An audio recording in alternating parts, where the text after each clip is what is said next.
এবার আসেন আপনার পরিবারে আসেন। বাহ্যিকভাবে মনে হয় যে পরিবারগুলো খুব সুন্দর, চমৎকার, একদম জান্নাতের টুকরা মনে হয়, কিন্তু আদতে ম্যাক্সিমাম পরিবার জাহান্নামের টুকরা। ম্যাক্সিমাম পরিবারে তাওহীদ নাই, ম্যাক্সিমাম পরিবারে সুন্নত নাই, বেশিরভাগ পরিবারে হালাল রিজিক নাই, বেশিরভাগ পরিবারের মেয়েরা পর্দা করে না, বেশিরভাগ পরিবারের যুবকরা দিনের পরোয়া করে না, বেশিরভাগ পরিবারের যুবকরা নামাজ পড়ে না, এমনকি পিতাও নামাজ পড়ে না, বেশিরভাগ মা সিরিয়াল নিয়ে পড়ে থাকবে দেখবেন। হ্যাঁ, বেশিরভাগ পরিবার দেখবেন বস্তুবাদী। বস্তুবাদী বোঝেন কিনা? মানে দুনিয়া পূজারী, দুনিয়া পূজারী, সারাদিন দুনিয়ার ফিকির, কিভাবে আমি খাবো। সকালে চিন্তা করবো দুপুরে কি খাবো, দুপুরে চিন্তা করবো রাত্রে কি খাবো, খালি খাওয়া আর খাওয়া, খাওয়ার জন্য দুনিয়াতে এসেছে। দেখা যাবে স্বামী যদি হালাল ভাবে কিছু করতে চায়, কোন কোন ক্ষেত্রে স্ত্রী ফোর্স করে, দেখো না পাশের বাড়ির ভাবির কত টাকা পয়সা, কত সোনা দানা, কত ব্যাংক ব্যালেন্স, আমরা তো কিছুই করতে পারলাম না, তোমার ঘরে এসে আমার জীবনটা নষ্ট হয়ে গেল। তখন স্বামী বেচারা হারাম খেতে বাধ্য হয়, ঘুষ খেতে বাধ্য হয়, সুদ খেতে বাধ্য হয়, দুর্নীতি করতে বাধ্য হয়। কার জন্য করে এগুলা? পরিবারের জন্য করে। একটা চোর যে চুরি করে, ওই চুরির টাকা নিয়ে এসে মেয়েকে খাওয়ায়, বোনকে খাওয়ায়, মাকে খাওয়ায়, বাবাকে খাওয়ায়, খাওয়ায় না? সহজাত প্রবৃত্তি। একটা ধর্ষক সে পর্যন্ত তার মেয়েকে কিন্তু চুমু খায়, আদর করে, করে না? পুরুষ। এখন যতদিন যাচ্ছে পরিবারগুলোতে নারী নির্যাতনের জায়গায় পুরুষ নির্যাতন বেড়েছে। যতদিন যাচ্ছে পরিবারগুলোতে নারী নির্যাতনের জায়গায় পুরুষ নির্যাতন বেড়েছে। মানসিক নির্যাতন করতে করতে পুরুষের হায়াত কমিয়ে ফেলেছে এরা। আবার অনেক পরিবার এমনও আছে যে পরিবারের মহিলারা দিনদার, দিনের পথে চলতে চায়, কিন্তু পুরুষেরা জাহিলিয়াতের কারণে এদেরকে চলতে দেয় না, দিনের পথে চলতে দেয় না, তালিমে যেতে দেয় না, কোরআন পড়তে দেয় না, একটু দিনের আলোচনা করবে সে সুযোগ করে দেয় না। সারাটা দিন যাও চুলা ঠেলো, রান্না করো, সন্তান দেখ। এত জটিল সমস্যা। আমি ইনশাআল্লাহ তাআলা শুধু ফ্যামিলির বিষয়ে একটা আলাদা লেকচার দিব ইনশাআল্লাহ। আজকে আমি আলাদা লেকচার দিচ্ছি না, আপনাকে কিছু মৌলিক পয়েন্ট বলছি। Only family. ভাই বিশ্বাস করেন, সমাজের কাঠামোগুলো ধ্বংস হয়ে যাচ্ছে ফ্যামিলির কারণে, অনলি ফ্যামিলির কারণে। এত সমস্যা পরিবারগুলোতে, এত সমস্যা আপনি চিন্তা করতে পারবেন। ইল্লা মাশাআল্লাহ, কিছু পরিবার বাদ যাদেরকে আল্লাহ পাক খাস করে রহম করেছে, এদের পরিমাণ নিতান্তই নগণ্য, খুব কম। ম্যাক্সিমাম কেউ সন্তুষ্ট না। স্ত্রী স্বামীকে নিয়ে সন্তুষ্ট না, স্বামী স্ত্রীকে নিয়ে সন্তুষ্ট না। স্বামী মনে করছে আমি এর চেয়ে ভালো স্ত্রী পেতে পারতাম, স্ত্রী মনে করছে আমি এর চেয়ে ভালো স্বামী পেতে পারতাম। হ্যাঁ, দেখবেন পরিবারের সন্তান বেড়ে উঠছে এমন ভাবে, স্বামী স্ত্রীর মাঝে খারাপ সম্পর্ক দেখে, খারাপ সংস্কৃতি দেখে, ব্যাড প্যারেন্টিংসে, কাজের বুয়ার কাছে ঝগড়া বিবাদ দেখে এরকম করে সন্তানটা বেড়ে উঠছে। এই সন্তানটা যখন বড় হবে তখন এদের মানসিক অবস্থা কি ভালো থাকবে? নিঃসন্দেহে এরা মাদক সেবন করবে, জঙ্গি হবে, সন্ত্রাসী হবে, টেরোরিস্ট হবে, সিরিয়াল কিলার হবে, এরকম হয়ে যাবে। আর ছোটবেলা থেকে এরকম পরিবেশে তারা বড় হয়েছে। ম্যাক্সিমাম পরিবারে গিয়ে দেখবেন যে ম্যাচিউরড হয়ে গেছে আমাদের যুবকরা, বিয়ে শাদীর কোনো ব্যবস্থা নাই, রিজিকের কোনো সোর্স নাই, বিয়ে করতে পারে না, গোপনে পাপ করে, বা ফ্রি মিক্সিং এ যায়, বা গার্লফ্রেন্ডের সাথে সময় দেয়, বা জেনা করে, এক পর্যায়ে ছেঁকা খেয়ে মিউজিকের কাছে যায়, তারপর মাদক, তারপর দেখবেন ইয়াবা পর্যন্ত চলে যাবে, চলে গিয়ে দেখা যাবে ধর্ষক হবে, জুয়া খেলবে, ক্যাসিনোতে যাবে, অথবা দেখবেন কোন একটা পদের জন্য মানুষকে খুন করা শুরু করবে। পরিবারে এগুলো চলছে। এর জন্য শুধু এই ছেলেটা দায়ী নয়, এর পিতা মাতা দায়ী আছে। পরিবারের পিতারা এখন ইব্রাহিমের মতো নয় আলাইহিস সালাম, পরিবারের মায়েরা এখন সারা এবং হাজরা আলাইহিমা সালাম তাদের মতো নয়, পরিবারের সন্তানরা এখন ইসমাইল আলাইহিস সালামের মতো নয়। খুবই সমস্যা, জটিল সমস্যা। আবার আছে হারাম রিজিক পরিবারে, হারাম রিজিক দিয়ে পরিবারের দেহ রক্ত মাংস গঠিত হয়েছে, এই পরিবারে আপনি নূর কেমন করে আশা করতে পারেন? আর সবচেয়ে বড় কথা কি জানেন? সবচেয়ে বড় কথা হচ্ছে মানসিক ভাবে এমন ভাবে মাথাগুলোকে ধোলাই করা হয়েছে আমাদের, যে পশ্চিমারা অনেক ভালো, ওদের লাইফস্টাইলটা অনেক ভালো, ওই যারা মুশরিক তারা অনেক ভালো, ওদের সংস্কৃতিগুলো অনেক ভালো। এগুলো দেখে দেখে মিডিয়ার মাধ্যমে দেখে দেখে দেখে দেখে অসুস্থ পরিবেশে যখন মানুষ বড় হয়ে ওঠে, তখন সে নিজেও মানসিকভাবে অসুস্থ হয়ে যায়। যখন আপনি এমন একটা পরিবেশে বড় হচ্ছেন যে পরিবেশে অশ্লীলতা আছে, সুদ আছে, বেহায়াপনা আছে, জেনা আছে, প্রতারণা আছে, অবিশ্বাস আছে, ঠকবাজি আছে, তখন এই পরিবেশে আপনি নিজেও দেখবেন একটা প্রতারক হয়ে গেছে। তখন অন্য কোনো ভালো মানুষকে আপনার কাছে ভালো মনে হবে না। আপনি সন্দেহের চোখে থাকবেন, অস্বস্তিতে, কাউকে বিশ্বাস করতে পারবেন না। একটা পরিবার শুধু ভালোবাসার ভিত্তিতে টিকে থাকে না। একটা পরিবার টিকে থাকে সম্মান, আপোষের হৃদ্যতা, আত্মসম্মানবোধ, গায়রত এবং বিশ্বাসের ভিত্তিতে। যে পরিবারে বিশ্বাস নাই একে অপরের উপরে, সেই পরিবার কখনো টিকতে পারবে না। যে পরিবারে একে অপরের প্রতি বিশ্বাস নাই, শ্রদ্ধা নাই, আনুগত্য নাই, শুধু ভালোবাসা দিয়েও পরিবার টিকতে পারবে না। কোটি কোটি টাকা দিয়েও পরিবার টিকতে পারবে না। পরিবারের সবার মাঝে হৃদ্যতার দরকার থাকে, মহব্বতের সাথে সম্মান থাকতে হয়, একজন একজনকে সম্মান করতে জানতে হয়, যার যার সম্মান তাকে তাকে দিতে শিখতে হয়, আনুগত্য থাকতে হয়, সালিয়ানা আতানা থাকতে হয়, প্রত্যেকটা বিষয়ে জেতার মানসিকতার থেকে সবর করার মানসিকতা থাকতে হয়।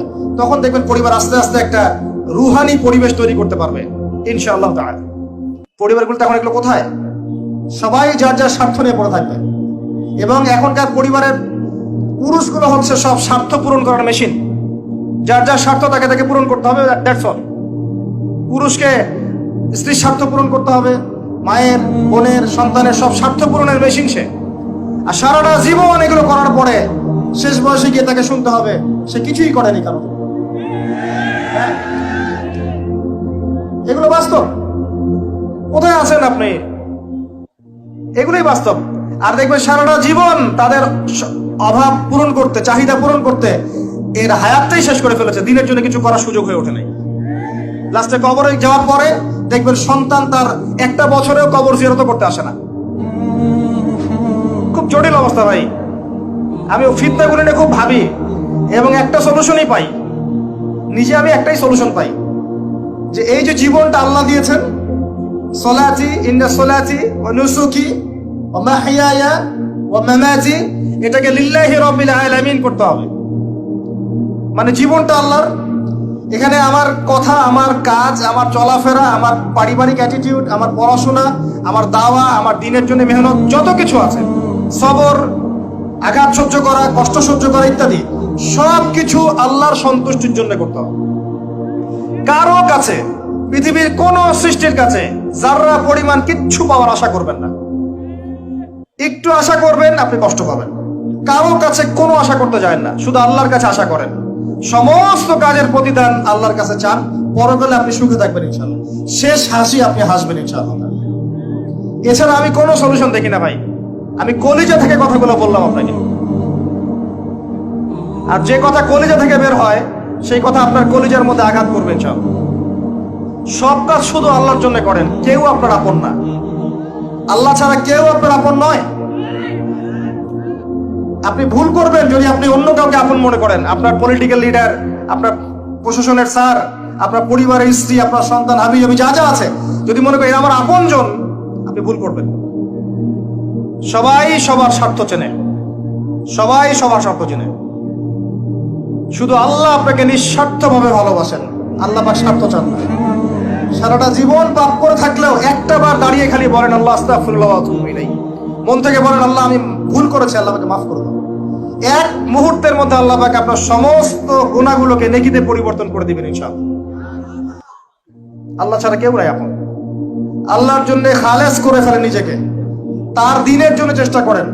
তার দিন আজকে অবহেলিত, তার দিন আজকে অপদস্থ। সারা বিশ্বের বুকে আজকে মুসলিমরা নির্যাতিত, নিপীড়িত। দিনকে এগিয়ে নেওয়ার জন্য কিছু করেন। আপনার ক্ষুদ্র ক্ষুদ্র প্রচেষ্টা ইনশাআল্লাহ আগামী দিন ইসলামের বড় বিজয় নিয়ে আসবে। দিনের জন্য খালাস করে ফেলেন নিজেকে। আপনার সময় আছে এখন, জ্ঞান অর্জন করেন, জ্ঞান অর্জন করেন, পড়াশোনা করেন, আলেম ওলামার কাছে গিয়ে ক্লাসিক্যাল বইগুলো পড়েন, প্রজেক্ট রেডি করেন, দাওয়াতি কাজ করেন, বই লিখেন, বক্তব্য দেন, দিনের জন্য করেন। আপনাকে আপনার দুনিয়া আল্লাহ গুছিয়ে দিবেন ইনশাআল্লাহ। দুনিয়া আল্লাহ গুছিয়ে দিবেন ইনশাআল্লাহ। আপনি দিনের জন্য খালাস করে ফেলেন নিজেকে, আল্লাহর দিনের হয়ে যান। এবং দুনিয়া যে কাজগুলো করবেন শুধু আল্লাহ সন্তুষ্টির জন্য করবেন, কারো কাছে কিচ্ছু পাওয়ার আশা করবেন না। দেখবেন ইনশাআল্লাহ আপনি সুখে থাকবেন। একটা পর্যায়ে গিয়ে নূহ আলাইহিস সালামকে বলতে হয়েছে রব্বি আন্নী মাগলুবুন ফান্তাসির। আল্লাহ ৯৫০ বছর দাওয়াত দিলাম, মানুষ কথা শোনে না, মানুষ শোনেই না। 950 বছর দাওয়াত দিলাম, আল্লাহ আমার পরিবারের লোকও কথা শোনে না। আল্লাহ আমি পরাজিত, তুমি ওকে সাহায্য করো। একটা পর্যায়ে গিয়ে লূত আলাইহিস সালামকেও তার স্ত্রী সন্তান ছেড়ে চলে যেতে হলো। একটা পর্যায়ে গিয়ে ইব্রাহিম আলাইহিস সালামকে তার বাবাকে ছেড়ে চলে যেতে হলো। একটা পর্যায়ে গিয়ে আসহাবুল কাহফকে সমাজ থেকে চলে যেতে হলো দূরে। একটা পর্যায়ে গিয়ে মুহাম্মদ সাল্লাল্লাহু আলাইহি ওয়াসাল্লামকে হিজরত করে চলে যেতে হলো, সাথে কেউ ছিল না। আল্লাহর জন্য ভালোবাসা, আল্লাহর জন্যই বিচ্ছেদ। ইতিহাস তাদেরকে ভুলে যায় নাই। তো একটা পর্যায়ে গিয়ে মানুষ যখন আর পারে না, তখন প্রয়োজনে একা আল্লাহকে নিয়ে থাকতে হয়। এটাই আল্লাহ পাকের মারিফতের সর্বোচ্চ লেভেল। আল্লাহকে নিয়ে থাকেন, ইনশাআল্লাহ আপনি ভালো থাকবেন। রাসূলকে নিয়ে থাকেন, ভালো থাকবেন। তার সুন্নাহকে নিয়ে থাকেন, ভালো থাকবেন। তার দ্বীনকে নিয়ে থাকেন, দ্বীনের জ্ঞান অর্জন করেন, দ্বীনটাকে প্রচার করার চেষ্টা করেন, দ্বীনটাকে প্রতিষ্ঠা করার চেষ্টা করেন। দ্বীন প্রতিষ্ঠা করলে কারো কোনো ক্ষতি হবে না। শৈথিল্যতাবাদী হবেন না, আবার চরমপন্থী হবেন না, জঙ্গি সন্ত্রাসী হয়ে যাবেন না। মধ্যম পন্থায় দ্বীনটাকে নিয়ে গিয়ে যাবেন, মধ্যম পন্থায় এগিয়ে যাবেন, ধীরে ধীরে সবরের সাথে। একটা লেকচারে বলেছিলাম, আমাকে 3টা নসিহত করেছিলেন একজন আলেম। বলেছিলেন, প্রথমে জ্ঞান অর্জন করো, 1, 2, তারপরে তুমি ধৈর্য ধরা শিখো, আর 3 সাহসী হও। ভীরু কাপুরুষের জন্য জান্নাত নয়, তিনি বলেছিলেন। অতএব এভাবে চিন্তা করলে আপনি ইনশাআল্লাহ দুনিয়াতে ঠকবেন না, বা দুনিয়াতে ঠকলেও পরকালে আপনি জিতবেন ইনশাআল্লাহ তাআলা। পরকালে আল্লাহ পাক আপনার প্রতিটা কষ্টের প্রতিদান দিবেন ইনশাআল্লাহ আযজা ওয়া জাল্লা। আসুন আমরা সবাই যার যার জায়গা থেকে আল্লাহর হয়ে যাই, আল্লাহর জন্য নিজেকে খালেস করে দিই। আর আল্লাহর ভালোবাসা পেতে চাইলে তার রাসূলকে তার রাসূলের আনুগত্য করতে হবে, তার সুন্নাহ মাফিক চলতে হবে। আল্লাহ পাকের ফরজ ওয়াজিবকে ভালোবেসে আদায় করেন। বিরক্ত হয়েন না, নামাজের আজান হচ্ছে বিরক্ত হয়ে যায় না। ভালোবেসে নামাজে যান, যে আল্লাহ আমার কাছে একটা ইবাদত চেয়েছেন, আমার রব, আমার সৃষ্টিকর্তা আমাকে একটা সুযোগ দিয়েছেন, আমার কাছে একটা ইবাদত চেয়েছেন, সিজদা চেয়েছেন। আল্লাহ আমার কাছে কি আর চেয়েছেন? তাওহীদ চেয়েছেন, সুন্নত চেয়েছেন, হালাল খাই এতটুকু চেয়েছেন, সাধ্যমতো দিনের খেদমত এটা চেয়েছেন। আল্লাহ পাক আমার জন্য জান্নাত রেখেছেন, আমি আল্লাহর জন্য করবো না? আল্লাহ পাকের কাজগুলো ভালোবেসে করেন, আল্লাহ পাকের কাছে পাবেন ইনশাআল্লাহ।